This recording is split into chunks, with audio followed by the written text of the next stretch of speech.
이제 3월입니다. 벌써 1년에 2달이 지났지만 새 학년, 새 학기가 시작되는 그러한 달이라서 그런지 새로운 출발의 마음도 드는 것 같습니다. 날씨도 아무래도 꽃샘추위가 있긴 하겠지만 이제 봄이 오려나 보다 하는 마음도 갖게 됩니다. 교회의 절기상으로는 지금이 사순절이라고 합니다. 사순절은 예수 그리스도의 고난의 시간 그리고 부활의 그러한 기쁨을 기념하는 절기입니다. 시간적으로는 부활절 전 수요일을 제외한 40일간을 가리키며 이번 사순절은 2월 22일 날 시작이 되었습니다. 그렇기 때문에 지금이 사순절 기간인 셈이죠. 사순절은 로마 캐톨릭에서 유래가 되었습니다. 그래서 교회가 엄격하게 이 절기를 지키지는 않습니다. 교회는 일반적으로 고난주간, 한주간, 그리고 부활절을 지키는 상황입니다. 하지만 우리가 바쁜 현대의 삶 속에서 명절을 기회로 함께 가족 간의 또 점검과 사랑을 나누듯이 저는 이러한 사순절이라는 절기를 통해서 예수 그리스도의 고난과 또 부활의 영성을 마음에 새기고 함께 훈련받았으면 좋겠다 하는 마음이 듭니다. 오늘 말씀은 영생에 대하여 관심이 있었던 부자 청년과 또 예수님과의 만남을 통하여 사순절의 영성을 함께 살펴보고자 합니다. 어떤 사람이 예수님을 만나서 자신이 갖고 있는 질문을 던집니다. 제가 어찌하여야 영생을 얻을 수 있겠습니까? 이 사람은 부자 청년이었습니다. 그것도 큰 부자라고 기록이 되어 있습니다. 사회적으로는 여기 본문에서 나와 있지 않지만 같은 사건을 기록한 누가복음에는 관리라고 나타나 있습니다. 당시에 유대인의 관점에서 볼 때는 안정되고 또한 지도층의 모습이 있는 거죠. 종교적으로는 어려서부터 율법에 준수된 규정을 잘 지켰던 신실한 자였습니다. 경제적으로 그리고 사회적으로 종교적으로 흠잡을 데 없는 소위 완벽한 유망한 청년이었던 거죠. 모든 것이 풍족했었을 그 청년의 마음속에 영생, 구원에 대한 목마름이 있었습니다. 내가 구원을 어떻게 해야 얻을 수 있을까?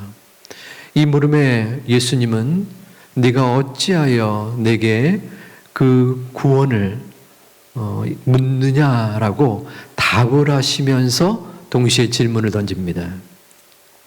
이것은 그 청년의 질문이 잘못되었다라는 것을 의미합니다.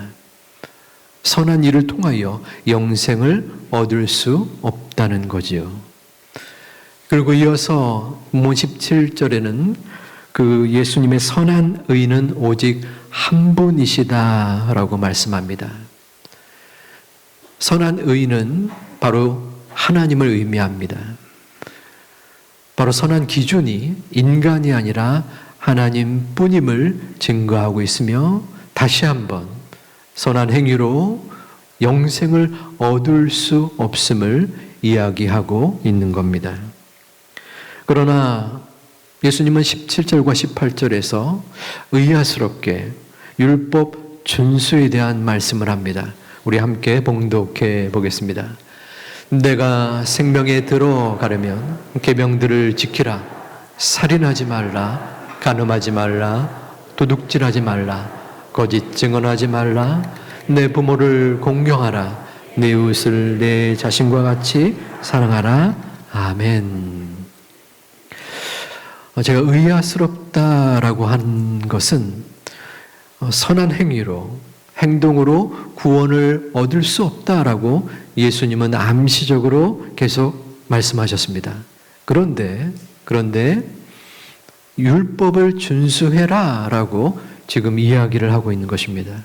이 표현은 역설적인 표현입니다. 왜냐하면 인간이 율법을 준수하는 것은, 온전히 준수하는 것은 도저히 이룰 수 없는 것임을 주님은 알고 계셨습니다. 그렇기 때문에 또다시 선한 행위로 구원을 얻을 수 없다는 것을 일깨워 주기 위하여 도리어 율법 준수를 이야기한 것입니다. 율법 준수라면 일가견이 있었던 그 청년은 20절에서 예수님께 답변을 합니다. 그 청년이 이르되 이 모든 것을 내가 지키었사온데 아직도 무엇이 부족하나이까? 이 청년은 율법을 지키는 것만큼은 자신이 있었습니다. 그리고 예수님께 제가 무엇을 더 해야 합니까? 자신의 부족함을 또다시 질문한 것입니다. 이는 처음 질문, 제가 어찌하여 영생을 얻을 수 있습니까? 하는 것과 맥락을 같이 합니다. 자, 예수님은 계속적으로 선한 행위로는 영생을 얻을 수 없다라고 증거하고 있는데, 청년은 계속적으로 행동으로 구원을 얻을 수 있습니까? 라는 그 질문에 머무르고 있는 것입니다. 그래서 예수님은 21절에서 청년의 부족함을 말합니다. 내가 온전하고자 할진대 가서 내 소유를 팔아 가난한 자들에게 주라. 그리하면 하늘에서 보화가 내게 있으리라.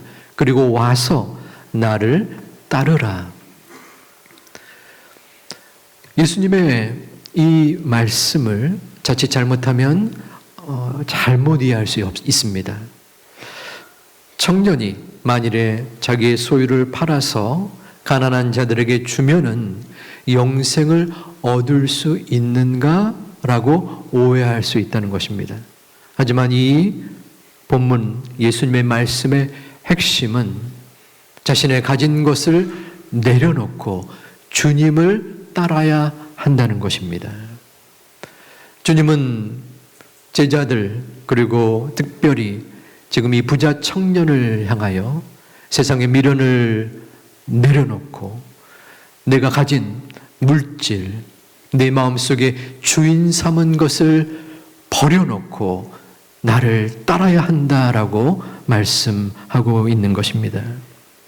나를 따르라 하는 것은 제자의 길을 의미합니다. 예수님의 제자들은 예수님의 요청에 따라 자신의 모든 것을 포기하고 주님을 따랐습니다. 베드로와 야고보와 요한은 배를 육지에 대고 모든 것을 내려놓고 주님을 따랐으며, 세리였던 레위 또한 마찬가지였습니다. 누가복음 14장 27절은 제자로서의 십자가를 지는 모습을 나타냅니다. 우리 함께 봉독하겠습니다. 누구든지 자기 십자가를 지고 나를 따르지 않는 자도 능히 내 제자가 되지 못하리라. 아멘. 예수님의 제자가 된다는 것은 자신이 가진 내 마음속에 주인된 모든 것을 내려놓고 주님을 따르는 것입니다. 한 손에는 세상의 것을 쥐고 또 한 손에는 주님의 십자가를 질 수 없다는 것입니다. 내 마음속에 주인이 누구인가라는 질문입니다. 부자 청년은 자신의 재산을 팔아서 가난한 자들에게 주어라 하는 예수님의 말씀에 고민하였습니다. 그래서 22절에서 예수님을 떠나게 됩니다. 그는 그동안 얼마나 누구를, 무엇을 주인 삼고 있었는지가 여기서 보여지게 됩니다.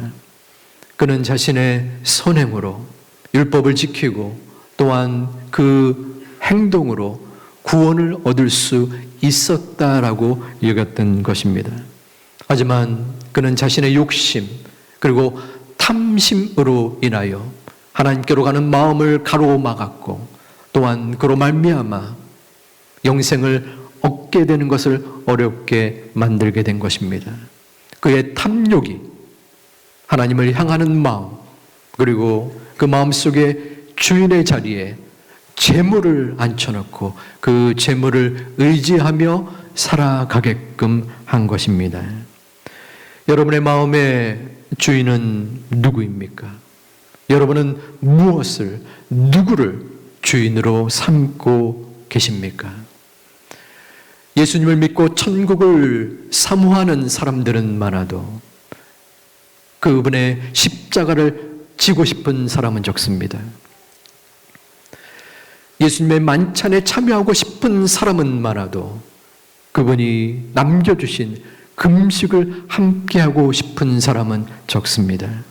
예수님의 위로를 받고 싶은 사람은 많아도 예수님의 고난의 자리에 동참하고 싶은 사람은 적다는 것입니다.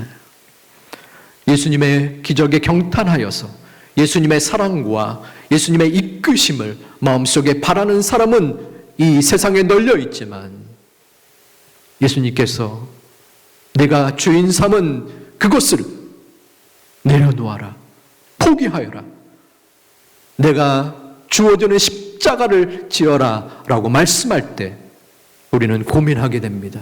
갈등하게 됩니다. 부자 청년이 그리하였습니다. 그런 재물을 탐하였기에, 재물을 우선하였기에 예수님을 따르지 못했습니다. 그는 예수님을 믿었는지는 모르겠지만 그의 마음의 주인은 예수님이 아니라 재물이 주인이었습니다. 저와 여러분의 마음속에는 무엇이 주인으로 자리 잡고 있습니까? 물질일 수 있습니다. 나의 가족, 자녀일 수 있습니다. 내가 가진 내 자아, 주변의 인정, 내가 꿈꾸는 명예 등등 많은 것들이 있을 수 있습니다. 사람들은 우리의 마음을 모릅니다. 제대로 볼 수 없기 때문입니다. 그러나 내 자신은 압니다. 그리고 아버지 하나님은 내 마음의 중심을 꿰뚫어 보십니다. 우리는 어떠한 마음의 주인을 섬기고 모시고 살아가고 있습니까? 내 마음은 주님보다 예수 그리스도의 보혈과 그 피 또한 그 십자가 보다 더 많은 다른 주인이 내 마음 속에, 내 심령 속에, 내 삶 속에 도사리고 함께 걸어가고 있지는 않습니까? 예수 그리스도의 마음의 중심, 내 마음 속의 주인이 오직 예수님임을 마음 속에 확신하고 믿고 의지하고 나아갈 수 있는 하나님의 자녀들이 되시기를 주님의 이름으로 축원드립니다.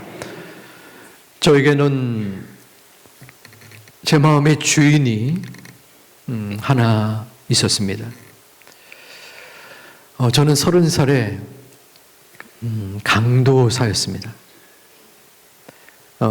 혹시 교회의 교육자의 직분을 잘 모르시는, 익숙치 않은 분들이 있을지 몰라서 강도사는 전도사님에서 목사로 가기 위한 중간 단계라고 이해하시면 됩니다. 다른 교단에서는 준목, 목사에 준하는 사람이다, 준목이라고도 칭하는데 저희 교단에서는 계속 강도사입니다. 도를 강론한다, 강도권이 주어진다는 의미입니다. 그런데 이제 이 강도사도 성에 따라서 이 발음이 좀 오묘하고 애매합니다. 당시에 제가 중등부 사역자를 하고 있었는데 아이들이, 얼라들이 저를 노상강도, 노상강도 이러면서 칭하곤 했습니다. 노강도사잖아요. 노강도사인데 노상강도예요. 예. 저희 동계 중에 여러 성이 있지 않겠습니까? 한시성을 가진 사람은 한강도사예요. 한강에 돗자리 펴고 있는 사람같이 보입니다. 제가 맹세컨대 결코 저는 강도가 아닙니다. 착한 사람입니다. 어쨌든 강도사의 시점에 저의 마음속에는 목회자로서 많은 고민과 갈등이 있었습니다. 목회보다는 공부 쪽으로 하면 어떨까? 그것이 내 적성에 맞는 것 같다라는 마음의 생각이 있었습니다. 그래서 공부를 하고 33살에 교회를 사직하고 유학을 떠나게 됩니다. 적지 않은 나이에 외국에서 되지도 않는 영어로 공부를 한다는 것은 극한의 노력과 힘겨움의 시간이었습니다. 그 7년의 과정을 거쳐서 또 학교의 전임 자리를 찾기 위한 많은 실패와 또 좌절의 순간들이 있었습니다. 처음에 목표하고 또한 그 목표를 이루고 소망하였고 또한 마음의 주인으로 삼았던 20여 년의 시간이 있었습니다. 그런데 2년여 전에 저에게 또 다른 사명의 자리를 하나님께서 말씀하셨습니다. 예상치 않았고 또 생각지 않았기에 너무나 뜻밖의 말씀이었습니다. 하나님, 저에게 학업의 기간 상황을 허락하지 않았습니까? 그래서 죽을 둥 살 둥 여기까지 왔는데 2년도 아니고 20여 년입니다. 그런데 어떻게 저에게 이러한 길을 말씀하십니까? 선택을 해야만 했습니다. 나의 소망, 또 그리고 어쩌면은 주인 같은 익숙한 그 길을 계속 이어갈 것인가? 아니면 또 다른 사명의 현장에 순응하며 갈 것인가? 재물이냐, 예수님이냐 하는 극단적인 선택은 아니었지만 저의 마음속에 고민과 또 번민의 시간과 기도가 있었습니다. 선택을 하였고 지금 저는 이 자리에 있습니다. 우리가 살아가면서 내가 가졌던 마음의 소망과 또 주인과 하나님이 원하시는 그 사이에 차이가 있을 때 우리는 고민하고 갈등하게 됩니다. 하나님, 제가 가는 이 길을, 이 방향을 바꾸고 싶지도 않고 또한 버리고 싶지도 않습니다. 그런데 하나님 어찌하여 저에게 이 방향을 전환하라고 말씀하시고 또한 주인 삼은 그것을 버리라고 명령하십니까? 도전하십니까? 아버지 하나님, 고민되고 갈등되고 하나님께 원망의 소리를 이야기하고도 싶습니다. 그러한 마음 또한 수용하고 기도하는 것이 우리의 믿음의 자세입니다. 고민되고 갈등되고 그 가운데에 판단에 어려움이 있을 수 있습니다. 실수할 수 있습니다. 불안하고 두려워할 수 있습니다. 여전히 우리는 부족한 존재이기 때문입니다. 그럼에도 불구하고 하나님께서 연약한 우리를 붙잡아 주시고 우리는 그 하나님의 뜻을 바라보며 묵묵히 한 걸음 한 걸음 기도하며 나아가야 합니다. 아버지 하나님, 제 마음속에 주인으로 삼은 잘못되고 부족한 부분을 분별할 수 있는 영적인 힘을 허락하여 주시옵소서. 아버지 하나님, 제가 하나님 앞에 나아갈 때에 하나님께서 나를 향하여 버려라, 포기하여라, 내 주인 삼은 것들을 내려놓으라 말씀하실 때 그것을 못 들은 척 냉담하게 반하는 그러한 마음의 결심이 아니라 아버지 하나님, 하나님의 뜻 안에서 굴복하고 순종할 수 있는 믿음의 마음을 허락하여 주시옵소서. 저는 할 수 없습니다. 저는 내 앞길을 먼저 생각하고 내 안위를 바라보고 내 유익을 추구하는 부족한 존재일 수밖에 없습니다. 불충한 존재일 수밖에 없습니다. 그러나 아버지 하나님, 저를 붙들어 주시사 하나님의 사람으로, 하나님의 제자로 인도하시고 이끌어 주시옵소서. 기도하고 나아가는 하나님의 제자, 하나님의 권속들, 자녀들이 되시기를 주님의 이름으로 축원을 드립니다. 우리의 인생은 단회적이 아니라 연속적이며 또한 단계별의 성장의 과정을 거칩니다. 믿음도 유사한 듯 싶습니다. 믿음도 단계가 있고 또 성장하는 그러한 영적인 흐름이 있습니다.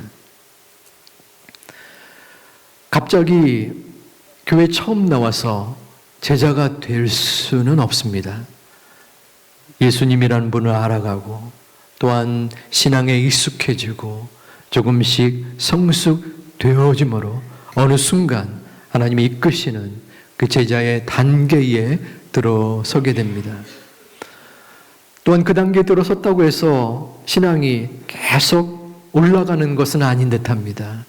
올라갔다 내려갔다 성장된 것 같지만 또다시 침체되고 왔다 갔다 하는 그러한 부족한 모습이 우리의 모습이지 않나 싶습니다. 그렇기 때문에 우리는 신앙의 훈련을 교회에서 갖게 됩니다. 그 중에 하나는 절기의 경건의 훈련을 하는 것입니다. 우리가 제자로서의 삶을 살아갈 때에 나의 마음속에 주인된 것을 분별하고 그 주인된 것을 마음속에 내려놓고 포기하기 위하여 우리의 절기의 훈련이 필요하다는 것입니다. 바로 준비 운동의 단계입니다. 운동을 할 때에 운동 전에 준비 운동을 하느냐가 부상을 방지하고 운동의 효과를 극대화하게 됩니다. 수영이나 축구나 농구나 그 어떠한 운동도 다 마찬가지입니다. 격렬한 운동이면 더 많이 필요하겠죠. 그러므로 지금 사순절 기간, 적어도 3월의 사순절 기간은 우리는 중요한 신앙 훈련의 준비 운동 기간으로 선용을 해야 합니다. 정신없이 지내다가 4월 초에 고난 주간을 맞이하고 부활절을 맞이하게 됩니다. 물론 그것도 소중하지만 먼저 마음속에 이 3월을 모든 날들을 다 신앙의 연단과 훈련으로 삼지는 못하더라도 순간순간마다 그 주님을 바라보는 것입니다. 주님께서 나를 위하여, 우리를 위하여 이 땅에 오셔서 그 십자가의 고난을 맞이하셨는데 그 고난을 바라보게 인도하여 주시옵소서. 사순절의 신앙의 중요한 풍습 중에 하나는 금식입니다. 그런데 금식의 목적은 죄의 회개와 또한 신앙의 표현, 결단입니다. 금식은 남들에게 보이기 위한 모습이 아닙니다. 하나님과의 관계의 회복을 위함입니다. 금식을 하면 우선적으로 배가 고픕니다. 힘이 빠집니다. 힘이 빠지면서 내 마음속에 욕심과 욕망과 유혹이 함께 죽어지게 되는 것입니다. 그러면서 하나님 앞에 나아가 아버지 하나님, 저의 죄를 회개합니다. 저의 잘못을 아뢰입니다. 아버지 하나님, 내가 주인 삼은 나의 잘못이 무엇인지요? 주님 앞에 나아가기 위하여 제가 무엇을 버리고 무엇을 포기하고 어떻게 주님 앞에 나아가야겠습니까? 주님의 은혜를 바라보며 훈련하는 것입니다. 절제와 금식의 모습도 있지만 참여의 경건의 훈련도 있습니다. 그동안 함께 하지 못했던, 게을리했었던 예배의 자리에 참여하는 겁니다. 온토세, 금요 성령 대망 기도회, 가정 예배 혹은 새벽 기도에 함께 참여할 수 있는 것입니다. 아울러 자녀들이 있다면 미디어 금식을 권하기도 합니다. 요즘은 스마트폰이 없이는 생활하기가 너무 힘든 시대가 됐죠. 아마도 여러분들의 자녀 또한 항시도 손에서 그 스마트폰을 놓지 않을 듯 싶습니다. 그 아이들에게 야, 오늘 저녁 2시간 혹은 오늘 저녁 반나절은 우리 미디어 금식을 해보겠느냐? 라면은 발칵 뒤집힐 겁니다. 예. 이게 무턱대고 하면 안 되고요. 그 가정의 분위기와 상황을 또한 바라보면서 슬슬 구슬리면서 할 때의 가정의 평화가 옵니다. 절제와 금식의 경건의 방향, 그리고 신앙 예배와 또한 훈련의 참여의 방향.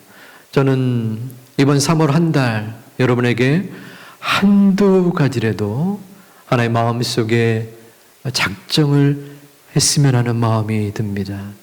제가 한 번 한 번 물어보지는 않겠습니다. 하지만 내가 그 고난의 예수님, 십자가의 그 고난을 맞이하는 그 시간을 무턱대고 4월 초에 맞이하는 것이 아니라 3월 한 달 동안 적어도 일주일에 한 번 금식을 하거나 내가 좋아하는 커피를 절제하거나 초콜릿이나 그 모든 것들 중에 하나의 마음의 표현을 하는 것입니다. 저도 말씀을 준비하면서 일주일에 한 번은 금식을 하겠다는 마음을 가졌습니다. 무조건 금식하는 것이 아니라 그 가운데에 하나님을 바라보고 기도하는 것입니다. 그리고 그 금식한 해당되는 비용을 다른 연약한 이들에게 줄 수도 있고 아니면 교회의 목적 헌금으로 인해서 불우한 이들에게 도움을 주는 헌금으로 드릴 수도 있습니다. 믿음은 분명히 훈련의 시간을 가져야 합니다. 갑작스럽게 아무것도 안 하는데 믿음이 자라나기는 힘듭니다. 그러기에 우리는 하나님이 주신 이 신앙 공동체에서 함께 격려하고 함께 기도하고 예배를 드리는 것입니다. 부활절은 어쩌면은 성탄절 크리스마스보다 더 중요한 절기입니다. 그 부활이 이어지기 위해서는 분명 예수 그리스도의 피 흘림이 우리 가운데 있었습니다.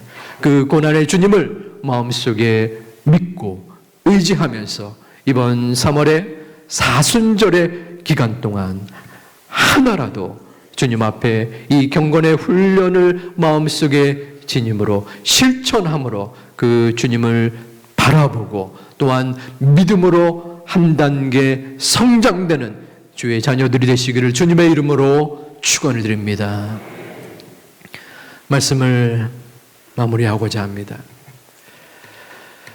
부자 청년의 모습을 다시 한번 생각해 보았습니다. 청년은 예수님께 영생을 물었고 또 구원에 대한 관심을 표명했습니다. 하지만 예수님은 그 물질의 우선순위와 그 마음의 주인 삼음을 바라보고 결국 청년은 그 주님의 곁을 떠나게 됩니다. 그 청년의 뒷모습을 바라보면서 예수님은 어떠한 마음을 가졌을까요? 예수님은 지금도 여러분 한 분 한 분에게 그리고 여러분들의 마음에 똑똑똑 노크를 하십니다. 얘야, 내가 여기 있단다.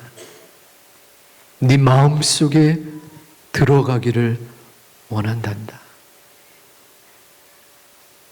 내 마음의 주변에 머무르는 것이 아니라 내 마음 중심에 내가 너와 함께 있으므로 너를 돕고 네가 나를 의지하고 하나님의 영광을 위하여 이 땅에서 굳건하게 살기를 바라는 마음이 있단다.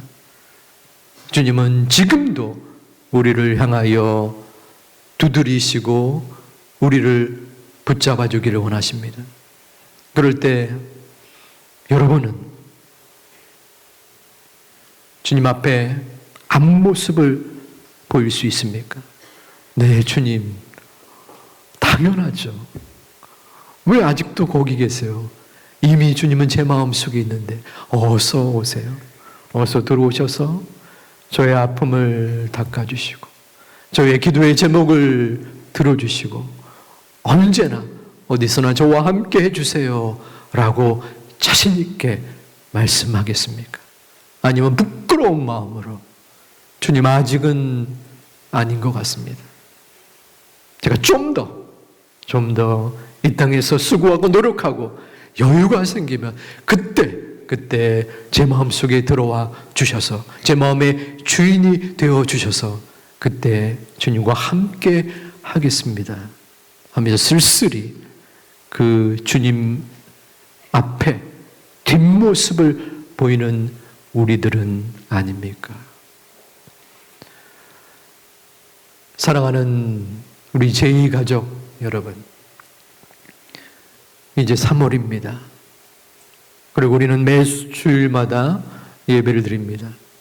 그저 단순히 강대상에서 의뢰히 행하는 목회자의 말씀으로만 듣지 아니하시고 나는 주님 앞에 앞모습을 보일 것인가 아니면 뒷모습을 보일 것인가, 부끄러운 앞모습인가 아니면 당당하고 담대하고 떳떳한 앞모습인가. 우리의 모습 가운데 그 모습을 우리들의 자녀가 보고 있습니다. 우리들의 다음 세대가 바로 여러분의 모습을 의도치 않아도 보고 있습니다.